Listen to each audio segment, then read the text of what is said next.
What we're doing today is the Honda Monkey chain conversion, going from a 420 to a 428 conversion. We're also going one down in the front and two up in the rear. Now, the main reason for doing this is chain stretch, and it's a big problem on the Monkeys. Honda used the wrong size chain as far as I'm concerned, and it stretches pretty easily. This was adjusted properly, and this is the slack from maybe a 60-mile run. That's after tightening it 3 or 4 more times before this. So the conversion's in order. It's time to do that. So let's run through the process. You're going to start by loosening this bolt right here, and that requires a 19mm socket. Now, if you can, always try to use 6-point. So it's going to be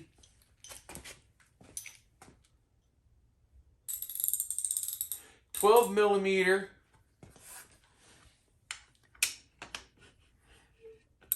on the left side of the bike and 19mm on the right side.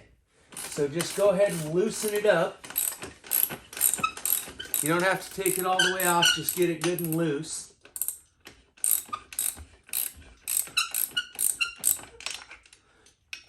And then from the left side, push on it. All you're trying to do is move this foot peg bracket out of the way so you can get to the sprocket cover. This bottom bolt, it's also 12. You'll need to remove that completely.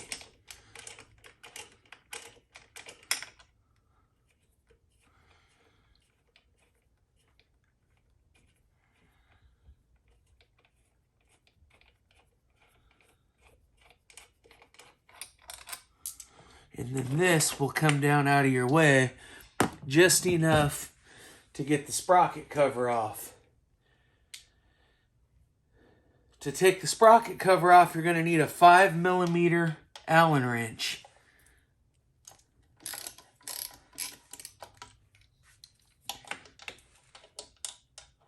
It's just going to be 2 Allen bolts. Just loosen them up, and then you can just spin them off with your fingers. I don't recommend using any type of electric tools or impact tools. Just do everything by hand. The hardware lasts a lot longer when you're using your fingers. And then that'll just pull out just like that. And then you'll need a 10mm to get these guys off, but we're not going to worry about that yet. I'm going to go ahead, just for the sake of the video, so everybody can see what's going on, and remove the chain guard as well.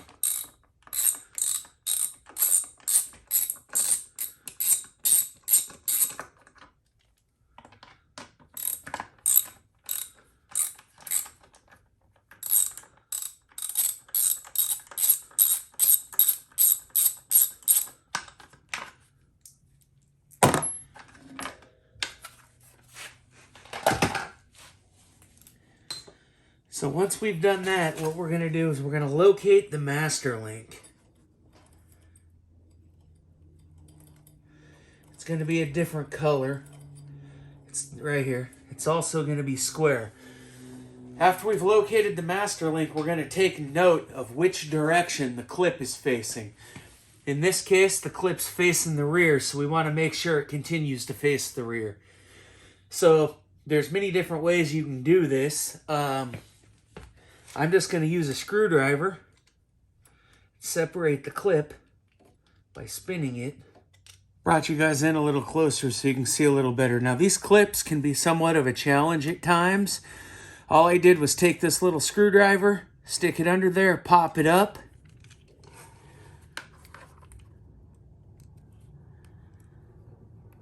Push down, pull it like that, and then it pops right off. You can see it's grooved right there. for it to pop off of the link.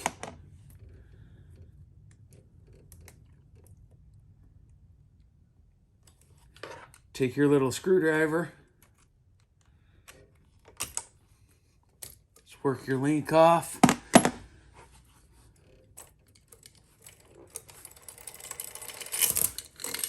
That's it, chain's off. Now, let's go on to that front sprocket. Okay, so now you're gonna need your 10mm socket and extension. Pull the chain derailleur out of there. Bikes, it'll help if the bike's in gear.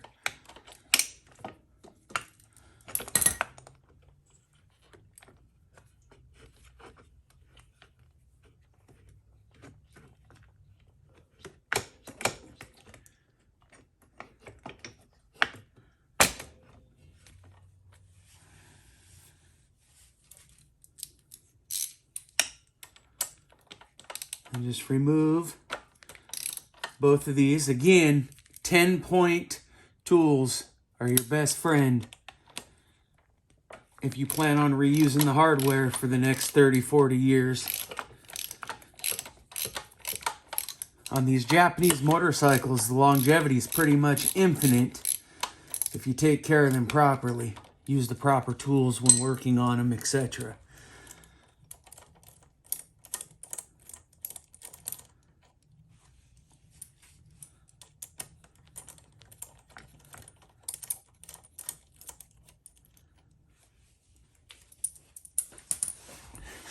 And then just grab this keeper, find the spline that it lines up with to pull off, and just pull it straight off. See, it's splined just like the shaft. The sprocket is also splined. Pull it off. Now, this is a 14-tooth front sprocket.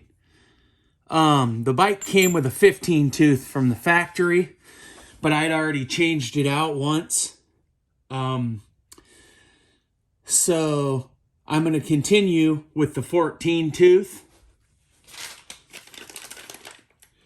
What that does is bring the RPMs up a little bit and allow fourth gear to be a little bit more usable. Align it properly onto the shaft. Take your clean keeper back the same way you took it off.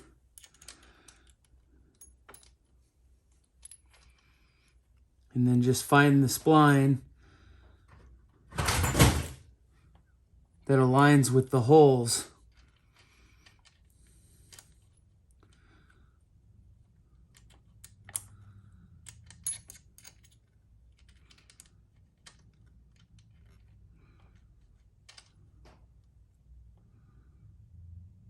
Just like that. You can even bring the sprocket out to the holes.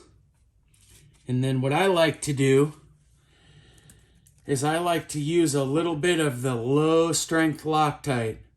Never use high strength Loctite or the red stuff.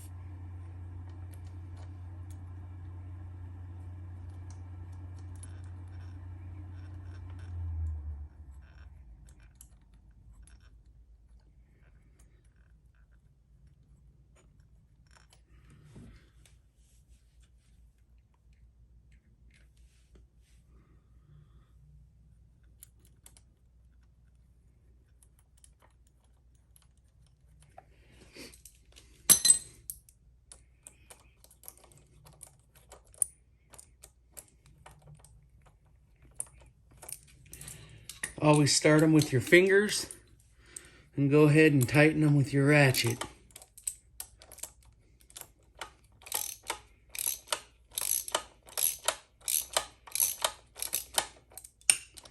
Evenly if possible.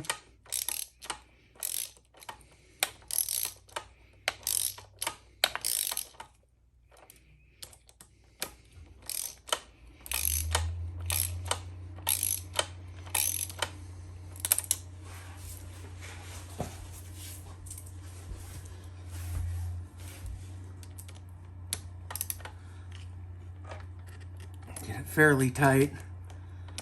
I don't have a torque spec, nor do I care. The Loctite will hold it in place. Now that our 14-tooth front sprocket's in place, it's time to remove the back wheel. That is going to require a 19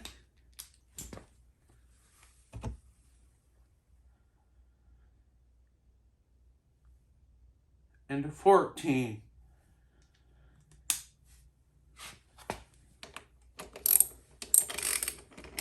$19 on the right, $14 on the left. And then we're just going to pull the axle out. Try to hold the wheel up as you do it. The wheel should drop right down. Now we can remove the sprocket. Okay, this requires a 14 for this sprocket.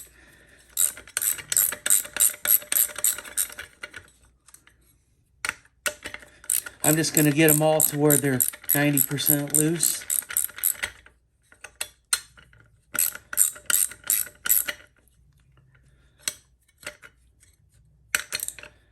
This is a 34-tooth sprocket. I'm going up one to a 36-tooth. After you remove all the nuts, pull the sprocket off, take the 36-tooth sprocket, put it in place just like that, and then just reinstall the nuts. I'm just going to dab a little bit of that pink Loctite on there.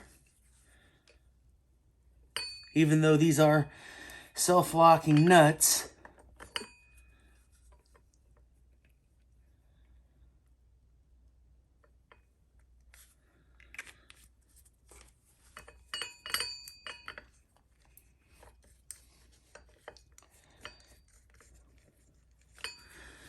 and then I'm going to tighten these in a cross pattern.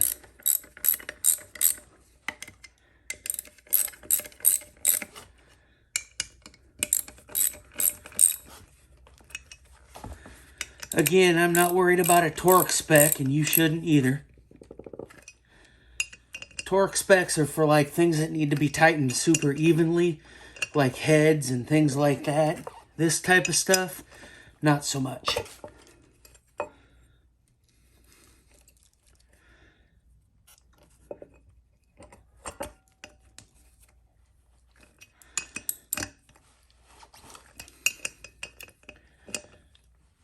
Get them as tight as you can. Make sure it's all seated properly. It's all flush all the way around. All right, looks good. Now we'll start the process of reassembly. After you get the wheel all realigned and you get the rotor back up into the caliper and all that good stuff, go ahead and grab your nut and start it. Don't tighten it up, just start it. Because the reason being is you're going to want the wheel to be able to move back and forth freely so you can adjust your chain properly. So now I got my 428 chain, which is quite a bit thicker than the 420. There they are side by side for comparison. Now this came from Sprocket Center, and supposedly it was cut to fit, that there would be no trimming, no braking, or anything necessary. So let's go ahead and see if there's any truth to that. Now that I've got it in gear, that's going to be more challenging.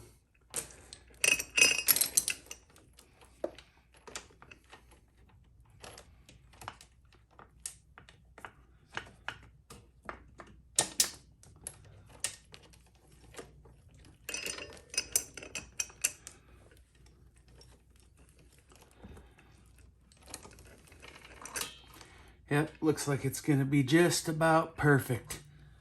Just let it hang. Came with a new master link. It's part of the kit.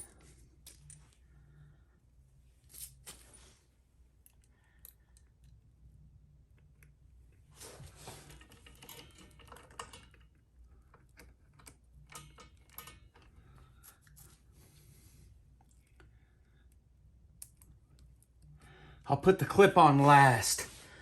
So what I want to do is tighten this up first, because now that I've got it on there, it's looking like it's going to be quite long. They told me it was all cut to fit, but that's not looking to be the case to me. Okay, well, it looks like we're going to have to cut this chain down quite a bit. So what I'm going to do is take these chain adjusters, these slack adjusters, and adjust them until the wheel is all the way forward. So I know exactly how much I need to pull out. Because technically you want as much adjustability in this thing as possible.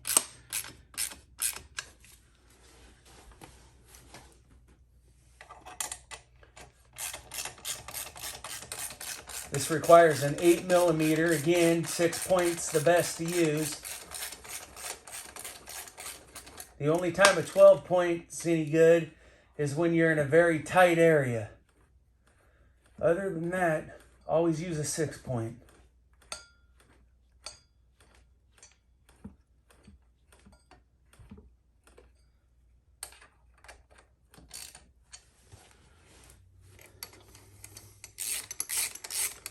Now that I got the tensioners all the way down, I know two things. I know, one, that the wheel is straight this way because both tensioners are all the way down, and also I'm going to get as much adjustability for stretch over the life of the chain. You can break this with a grinder. You can break it with a chain break. There's lots of different ways to break it. I'm not going to show that on camera, but however you do that, that's up to you. Okay, so I wound up taking 5 links out of a chain that was supposed to be pre-cut to fit. So, with that being said, it's time to go ahead and put it back together as far as the master link goes.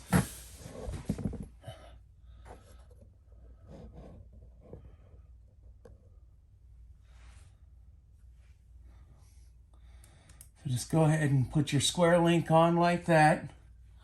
Now, if you remember before, the link was up here at the top, and the clip right here was facing the rear.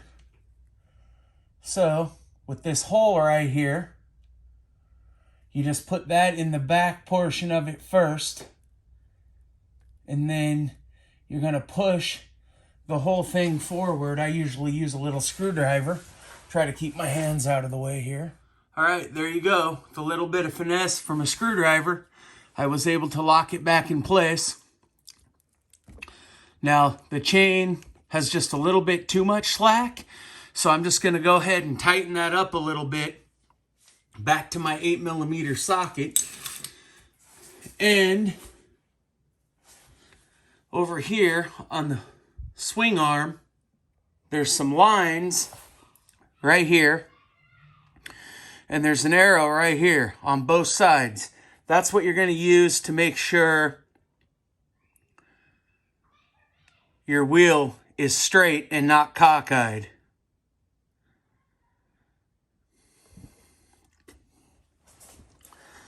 So what I'm going to do,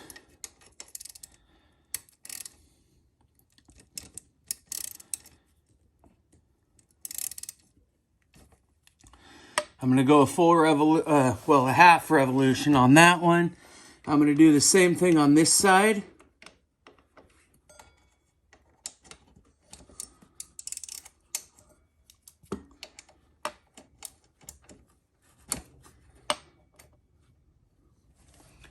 Until I get my desired, and I'm going to keep going back and forth doing a half a turn on each side till I have my desired tension. So after you adjust it with the wheel straight, check your tension. Should have about 1 inch of play in the chain. It's about what we got. So go ahead and just repeat the steps of tightening down the wheel.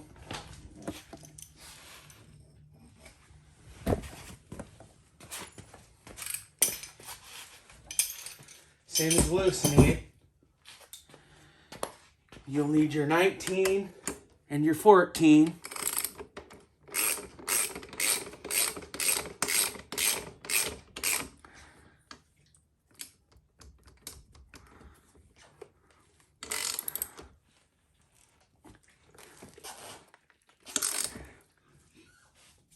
Now we're just reversing the steps.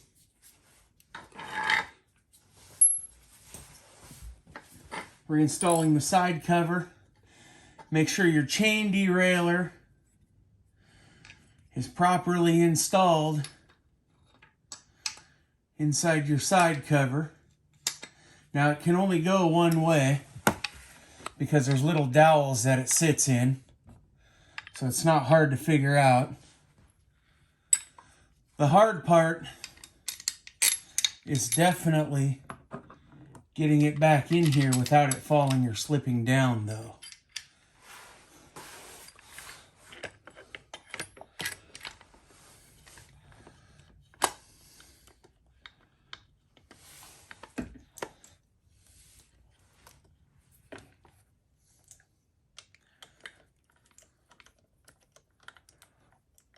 Hand tight, hand start, everything.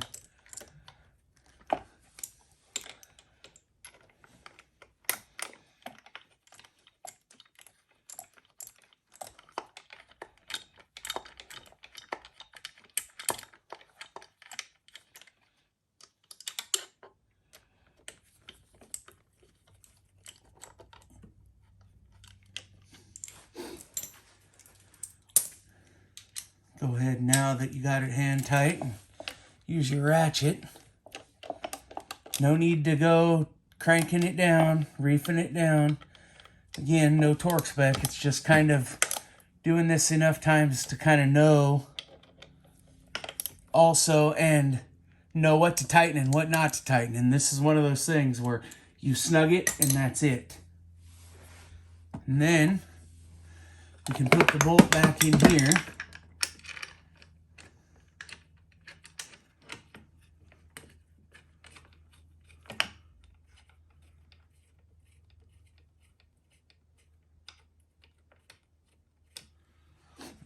Put the chain guard back on.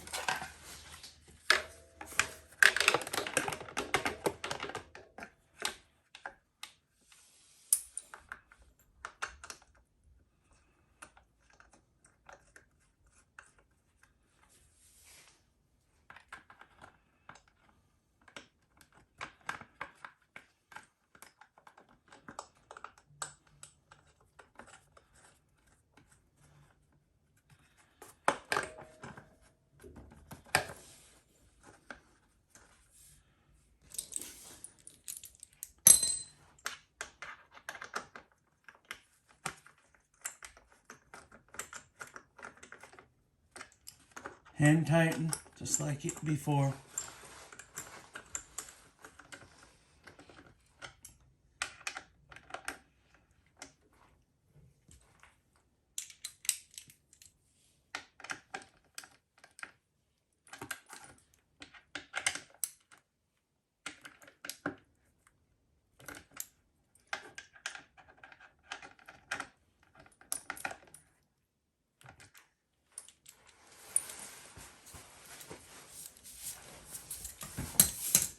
Now the only thing that's left to do is tighten this and this.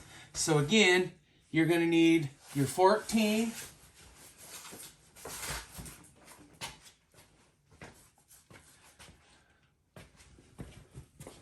and your 19, same as the back wheel.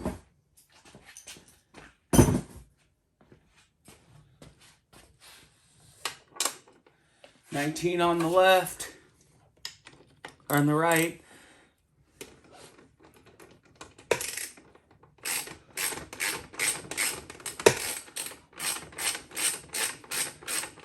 14 on the left.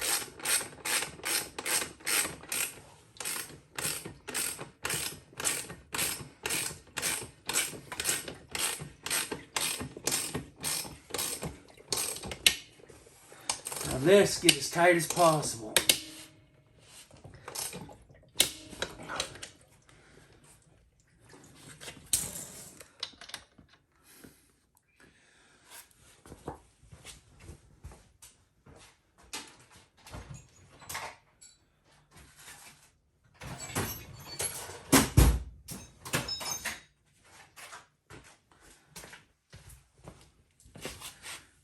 I've been telling you the whole time that this was 14 and it's actually 12 for this bottom bolt. All right, nothing left to do now except test ride it. Well, that was my installation video of the 428 conversion. Now, one thing I recommend is that you save all of the original equipment on these bikes when you change things out. So I have the 15-tooth 420 sprocket that came on it originally, the 14-tooth 420 sprocket that I had added to it previous to this, putting it in a plastic bag. And then I also have the 34 tooth that came off of it. That too is going in a plastic bag. And then I have the original chain, 420, piece of junk in my opinion. I'll wrap that up and put it back in the original box. Now, taking 5 links out is my only complaint about this kit. This kit came from a place called Sprocket Center online, and basically they told me the chain was cut to fit, or that's what their website said. Well, taking 5 links out is not cut to fit in my opinion. So not a big deal, but not cut to fit. I think the whole kit was like 86 bucks shipped to my house. That was for the chain, the sprockets, everything you need. I just went down the road and back. I didn't notice a greater top speed with the 14 tooth in front and the 36 in back. What I did notice was a more usable first gear, and I also noticed that fourth gear was a little bit more